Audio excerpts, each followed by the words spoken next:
Hola, ¿qué tal? Muy buenos días a todos. ¿Qué tal? ¿Cómo estáis? Bienvenidos a un nuevo flash de mercados que hacemos con todos los clientes de OpenBank y todas las personas que nos están siguiendo ahora mismo a través de nuestra plataforma. Una semana muy cargada de mercados, esta que estamos viviendo, muy cargada de actualidad y en la que los mercados están acusando cierto signo de volatilidad. Vamos a intentar poner todo en perspectiva, vamos a intentar explicar los últimos cambios que ha habido y sobre todo vamos a intentar contextualizar y también tener la opinión de nuestro director de inversiones, Gonzalo Pradas, al que ya paso a saludar. Hola Gonzalo, muy buenas. Hola Javier, muy buenas tardes a ti y buenas tardes a todos los que nos acompañan. Y gracias, con tan poco tiempo de aviso, por acompañarnos hoy. Pero creemos que los mercados, como estabas diciendo tú, están en una situación en la que bien vale montar este tipo de canal de comunicación y otros que estamos intentando tener con nuestros clientes para mantenerles informados lo más al detalle posible y estar lo más cerca posible de todos ellos. Perfecto, Gonzalo. Bueno, pues si te parece, mira, vamos a intentar poner un poco en contexto un pequeño resumen de todo lo que ha habido esta semana. También vamos a pedirle a las personas a recordarles que ya nos pueden enviar sus preguntas a través de la plataforma online que tenemos habilitadas. Intentaremos responder el mayor número posible, como siempre, dentro del tiempo que tenemos. Entonces, por intentar poner un poco distintos puntos sobre la mesa. Una semana en la que la Reserva Federal ha vuelto a decir, y ya en este caso de forma contundente, que a partir de marzo podríamos volver a ver una subida de tipos. Signo también, lo primero, de que la economía estadounidense se está normalizando y signo también de una medida para intentar financiar o intentar frenar, perdón, el proceso inflacionista que, si no recuerdo mal, y aquí corrígeme Gonzalo, se situó en un 7% a finales del año pasado, en diciembre. Creo que estamos hablando de los niveles más altos desde 1982, habría que remontarse. Sí, el dato de inflación fue tremendamente alto.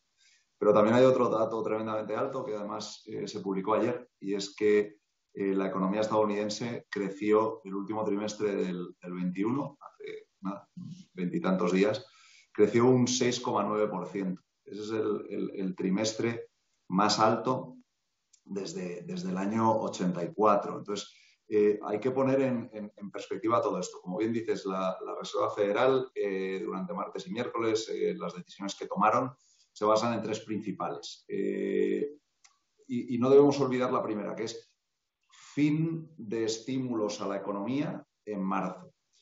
También señalaron claramente una subida de tipos en marzo. Y seguramente lo más preocupante, y por lo que todavía sigue sobrereaccionando el mercado, y es que podrían traer hacia adelante más subidas, más rápido, por eso va hacia adelante, durante este año. Y de lo que habían comentado. Tanto es así que el mercado está estimando que van a hacer hasta cinco subidas durante el año 2022. Y esto fue seguramente lo que hizo que todo el mundo resumiera o concluyera que la intervención de Jerome Powell, del presidente de la Reserva Federal, fue pues especialmente dura y contractiva, o señalando unas políticas monetarias más restrictivas. Lo que parece evidente, Gonzalo, y de hecho ya algunas personas que nos están empezando a mandar algunas de sus preguntas se apuntan por ahí, es que estamos en una, podríamos llamarlo, transición, ¿no? Hacia un entorno económico con unos tipos más normalizados, unos tipos más altos, una reducción de estímulos que llevan acompañándonos desde hace muchos años. Parece que estamos yendo hacia esto, ¿no? Totalmente. Pero esa transición, a ver, esa transición no, yo creo que la veía todo el mundo, es obvia. El problema es cómo se está dando esa transición. La transición es hacia menor crecimiento, pero sigue siendo sólido. Claro, repetir un 6,9% en un trimestre que no se daba desde el año 74, pues es complicado, pero seguirá siendo sólido ese crecimiento. Menor inflación, pero ya lo llevamos diciendo muchos meses, será más alta que las medias de los últimos 10 años, 15 años.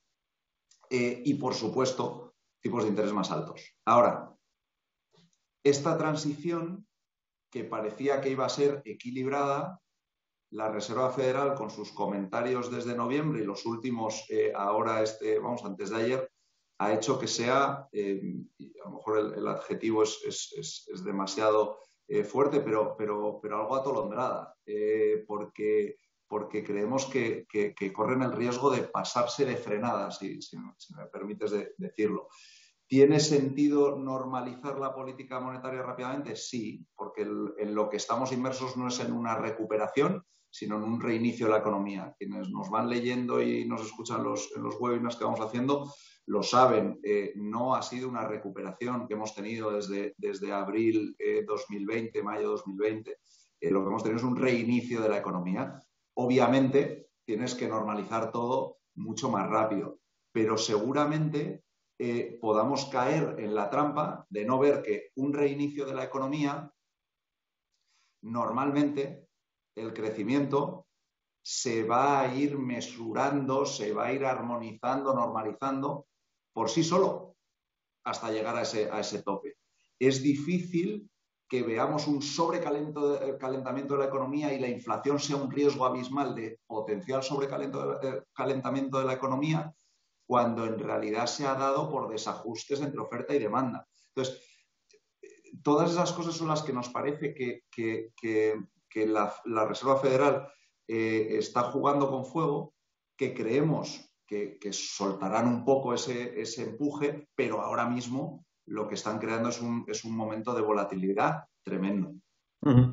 Mira, me gusta este punto de crecimiento que dices, porque de hecho, mira, tengo aquí varias preguntas. Cristina, Jaime, que iba también un poco por ahí, nos preguntaba, entonces estamos abriendo una etapa de crecimientos mucho más bajos de lo que hemos visto. Creo que este punto es bueno aclararlo. Totalmente, porque nosotros llevamos diciendo que van a ser crecimientos más bajos, pero siempre intentamos poner una coma muy rápido para decir, pero seguirán siendo positivos y sólidos. He dicho 6,9%, que fue el dato que salió ayer del cuarto trimestre de la economía estadounidense. El Fondo Monetario Internacional habla o estima de un 4,4% de crecimiento económico global este año 2022. Eso está lejos de ser crecimientos bajos. Hace meses, recuerdo algún flash de Mercados Live como este, que nos preguntaban por la estanflación, y sobre todo en prensa se hablaba de estanflación. No es un crecimiento mediocre, un 4,4%. En 2023 el Fondo Monetario Internacional habla de un 3,8%. Va a seguir habiendo crecimientos sólidos. Por tanto, lo que no podemos olvidarnos es que ante esos crecimientos, los mercados financieros y la renta variable en particular, históricamente, y además, si analizamos por lógica y sentido común, será un claro beneficiado. Uh-huh.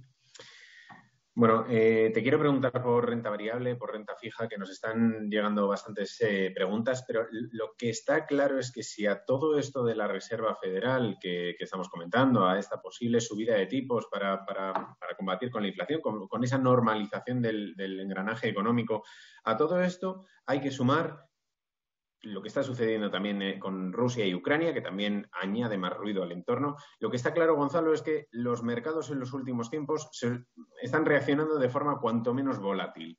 Tenemos muchas preguntas sobre esto, pero la primera y más sencilla, que más se repite, ¿qué es lo que está pasando y por qué se está indigestando un poco todo este inicio de año en las bolsas? Pues mira, creo que fue hace 2 semanas cuando montamos otro flash de Mercados Live, que estuvimos tú y yo hablando con nuestros clientes. Y ya hablábamos de que 2022 iba a ser un año con volatilidades más altas. Y volatilidades más altas por esa transición que estábamos diciendo, de políticas monetarias expansivas muy laxas a políticas monetarias restrictivas, de crecimientos desaforados espectaculares a crecimientos más normales, aunque sólidos. Ahora, vuelvo a lo de antes y perdón por repetirme, ¿por qué se está dando esta volatilidad extrema? No solo en renta variable, en renta fija también, de manera muy extrema, perdón por repetir, pero es así, porque esa transición se está dando muy rápidamente por parte, en particular, de un banco central, que es la Reserva Federal. Para que te hagas una idea cómo luego los mercados de renta variable de riesgo descuentan esto, en lo que llevamos de año, el S&P 500, que es el índice principal de todos los mercados financieros, pero es estadounidense, lleva a cierre de ayer una caída del 9,20. El Nasdaq, índice más sesgado a tecnologías, también en Estados Unidos, 14,70. Bueno, en lo que llevamos de año, el Eurostoxx un 2,60 abajo. La gran volatilidad se está dando en Estados Unidos. Que las tensiones entre Rusia y Ucrania han podido ser un catalizador este lunes, este martes, en algún momento, pero de verdad que creo que por ahora, y espero no equivocarme, pero por ahora no está siendo un riesgo real, un riesgo prioritario en la mente de los inversores en mercado, porque si no veríamos movimientos parecidos también en Europa. Por tanto, el tema está en esos movimientos de la Reserva Federal. Ojo, una de las cosas que no he comentado de lo que dijo antes de ayer el presidente de la Reserva Federal es que, aun con tensiones en el mercado laboral estadounidense, ya están en pleno empleo.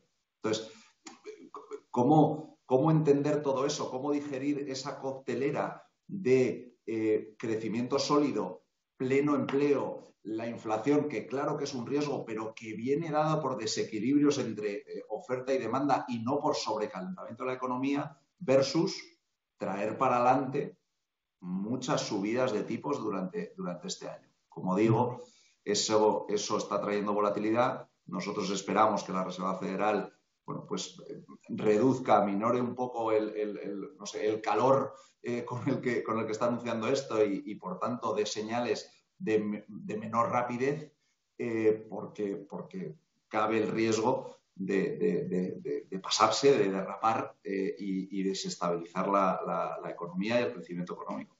Uh-huh. Mira, Luis Manuel, por ejemplo, que nos está preguntando, con esta radiografía que estás planteando, ¿sería entonces un buen momento para deshacer posiciones en activos de riesgo? No. De hecho, si hiciéramos algo sería lo contrario. No, los momentos de volatilidad y de volatilidad tan extrema como el que estamos viviendo, lo último creemos que se debe hacer es deshacer las posiciones. Sobre todo si analizas y reflexionas sobre cuáles son los fundamentales de estas caídas. Y los fundamentales de estas caídas, de verdad, es esa incertidumbre por una transición más rápida hacia esta normalización de la economía, pero también de los mercados financieros. No, en absoluto. De hecho, seguramente haya oportunidades para o poner más riesgo o invertir en más riesgo, o al menos reajustar las carteras al riesgo que tenían antes de estas caídas tan importantes. Pero en momentos de volatilidad, la historia, y 2020 es un ejemplo perfecto, te dice que por supuesto no es el momento. Y permíteme que alargue un poco más la respuesta para que no se me olvide una cosa principal, que es, ante momentos de volatilidad, lo primero es la diversificación. Y espero que recuerden nuestros clientes, los que nos estén siguiendo hoy, que ya en diciembre, noviembre y diciembre sobre todo, hicimos mucho más diversificadas las estrategias. Pasamos de ese enfoque barbell de extremos a tener una diversificación más amplia. Esto nos está, no voy a utilizar el verbo beneficiar porque con las caídas que está habiendo no tiene sentido, pero al menos nos está permitiendo no caer con la misma fuerza que puedan estar cayendo otras distribuciones de activos y sobre todo los índices en estos momentos de tanta volatilidad. Uh-huh. Mira, varias preguntas referidas un poco también a la renta fija. Pues, por ejemplo, Luis Miguel nos comentaba que la realidad al final es que la renta fija está cayendo muy rápido, que se podría perder en apenas 2 meses todo lo que se ganó en 2021. Confirman pues que a lo mejor el cuerpo puede pedir el salir. Me gusta la reflexión también de Alberto. Y dice, bueno, lleváis un tiempo siendo pesimistas con la renta fija. ¿Sería aconsejable pasar una estrategia a Nueva York de una estrategia a Nueva York a una Dubái para disminuir al máximo la exposición a renta fija? Bueno, permíteme responder a lo primero, que creo que tiene algo de distancia con lo segundo. Lo primero, el mantra que seguimos es que no podemos permitir que una volatilidad extrema, nosotros que además gestionamos en base a riesgo, en base a un presupuesto de volatilidad, cambie nuestros planes. Si hemos trazado un camino, volatilidades puntuales, aun tan extremas como las que estamos viviendo, no nos deben hacer descarrilar de ese camino. Y en cuanto a las pérdidas del S&P, o sea, de renta variable, para que nos hagamos una idea, el S&P 500 el año pasado tuvo una máxima caída del 5%. Fue uno de los años con menor máxima caída.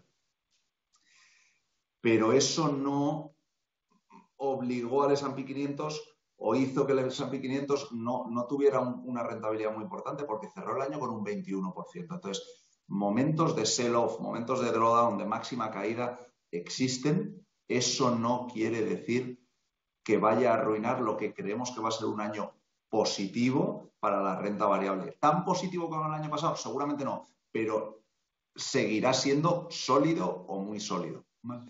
Y en cuanto a pasar de New York a Dubái, de un perfil 4 a un perfil 5, o un perfil 1 a un perfil 2, lo primero, siempre dentro del riesgo que puedas asumir, siempre riesgo de ese perfil que sea idóneo para ti. Y si está dentro de eso, por supuesto, la estrategia más idónea a largo plazo es la de más riesgo que permita tu perfil de riesgo.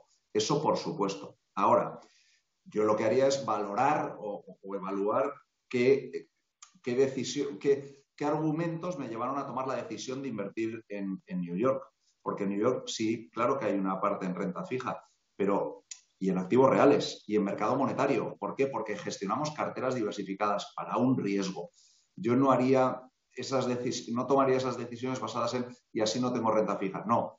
Y así tengo una estrategia que me va a dar una volatilidad objetivo, un presupuesto de riesgo objetivo del 12% en vez del 9,5%. Esa es la pregunta que nos deberíamos hacer. 12% Dubái, perdona Javier, y 9,5% New York. Gonzalo, el sector tecnológico es uno de los que más ha brillado en los últimos tiempos. Roberto, por ejemplo, nos hace la pregunta: ¿por qué este entorno está afectando tanto a los fondos tecnológicos y a este sector? Bueno, a ver, estamos en un entorno de máxima volatilidad y seguramente las mayores ganancias que algunos tengan por un tema psicológico, que algunos tengan en cartera, cuando empiezan a disminuir o a ralentizarse, y eso pasó ya a finales, último cuatrimestre del año pasado, pues te permiten tenerlo en el ojo si en algún momento hay que deshacer posiciones. Luego ha habido resultados empresariales de algunos de los gigantes tecnológicos de los últimos tiempos que han estado muy por debajo de lo que esperaba el mercado. Entonces, en un momento de volatilidad, la gente que vende o necesita vender se fija más en esos titulares. Hay gente que habla de una transición desde acciones growth, de crecimiento, que normalmente son estas tecnológicas, hacia acciones value. Yo de verdad que creo que, poniendo en contexto lo que está ocurriendo ahora mismo, no iría a análisis muy sesudos sobre cuestiones tan de nicho. Creo que los análisis sesudos en momentos de volatilidad es sobre las claves. ¿Hay crecimiento económico? Sí o no. ¿Hay robustez de la economía? Sí o no. ¿Qué es lo que me está montando esta volatilidad? Y en principio estar lo más tranquilos posibles. Ojalá al 100%. Uh-huh. Mira, Javier nos pregunta, de prolongarse el conflicto y las tensiones entre Rusia y Ucrania, ¿crees que podría ser el principal driver del movimiento de los mercados de este año?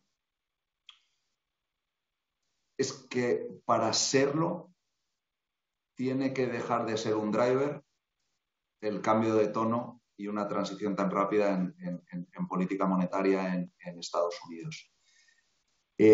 Por ese lado, ojalá. Por el lado de un conflicto entre Ucrania y Rusia, por supuesto que no. Entonces, se tienen que dar más cosas. A día de hoy no vislumbramos que vaya, creemos que va a llegar a buen puerto las negociaciones y, siendo un riesgo geopolítico el principal que hay ahora mismo, no creemos que se vaya a materializar para afectar a los mercados financieros.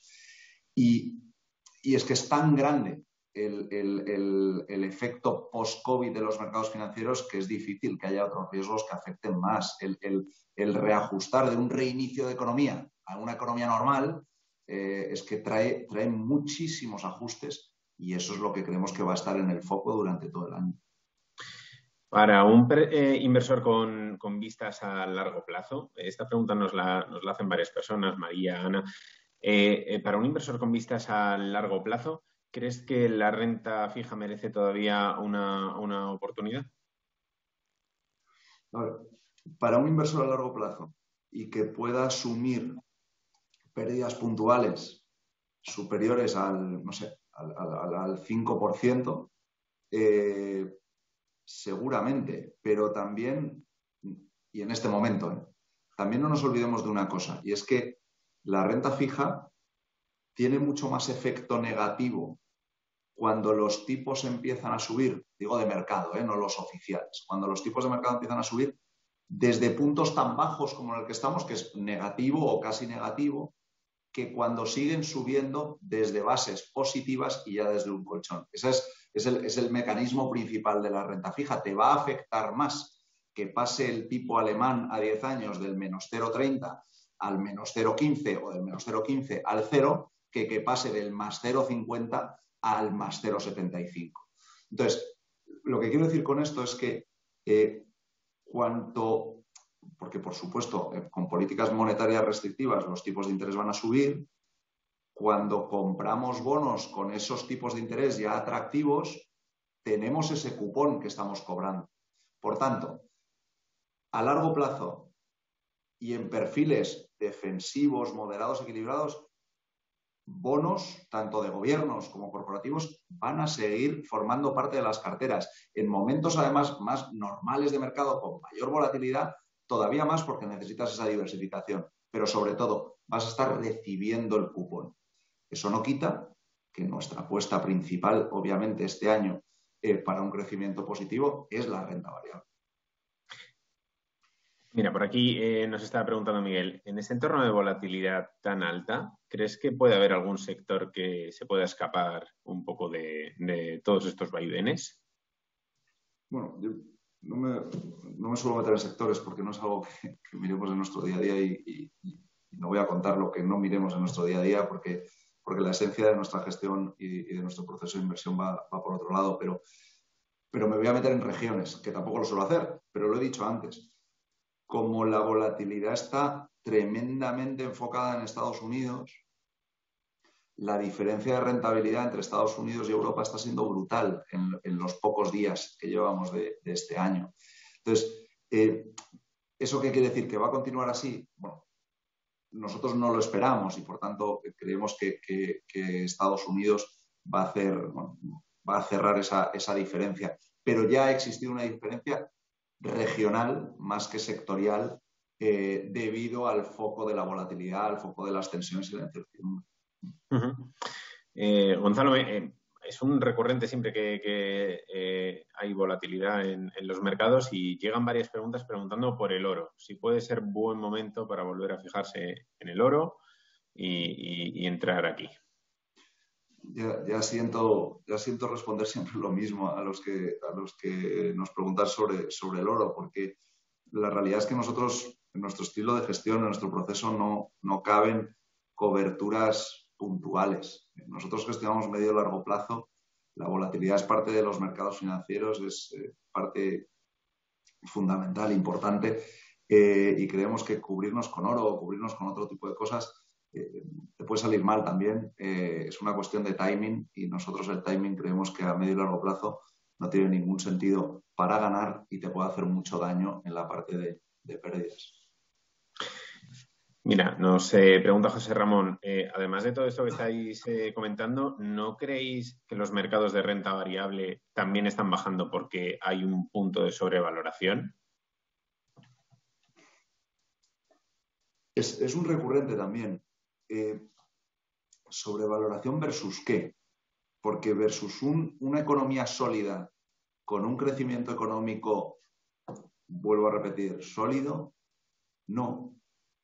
Contra tipos de interés reales que en realidad siguen en negativo, pues tampoco.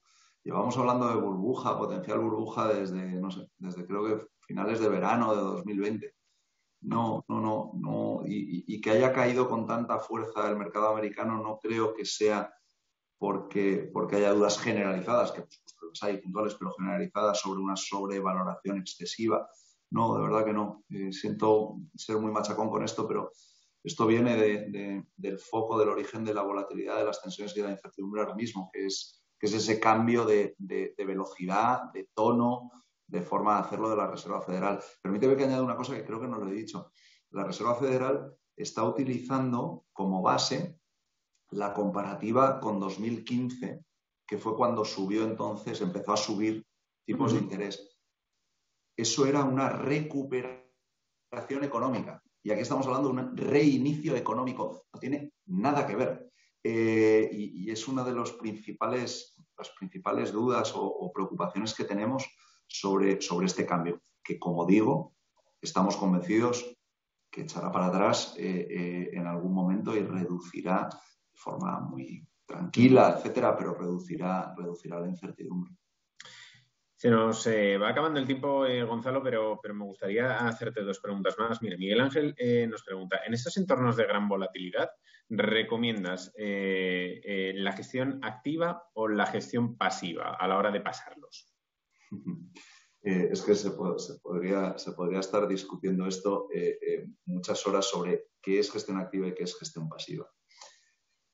Nosotros utilizamos en nuestras estrategias subyacentes fondos de gestión activa y de gestión pasiva.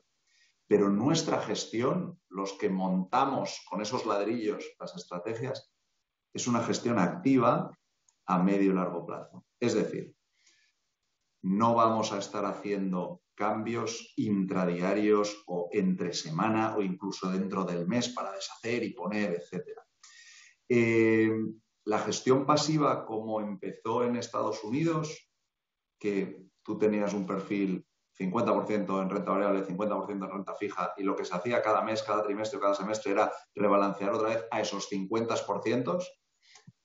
Eso a nosotros nos parece que, a larguísimo plazo podría tener sentido. Nosotros preferimos el estilo que tenemos, que es una gestión activa con dos vertientes. Una táctica, que son nuestras visiones de aquí a 18 meses y que podemos cambiarlas desde días hasta 3 meses, y la visión estratégica, que es de aquí a 5 años y que normalmente cambia 1, 2 e incluso 3 veces al año, normalmente 2 veces al año.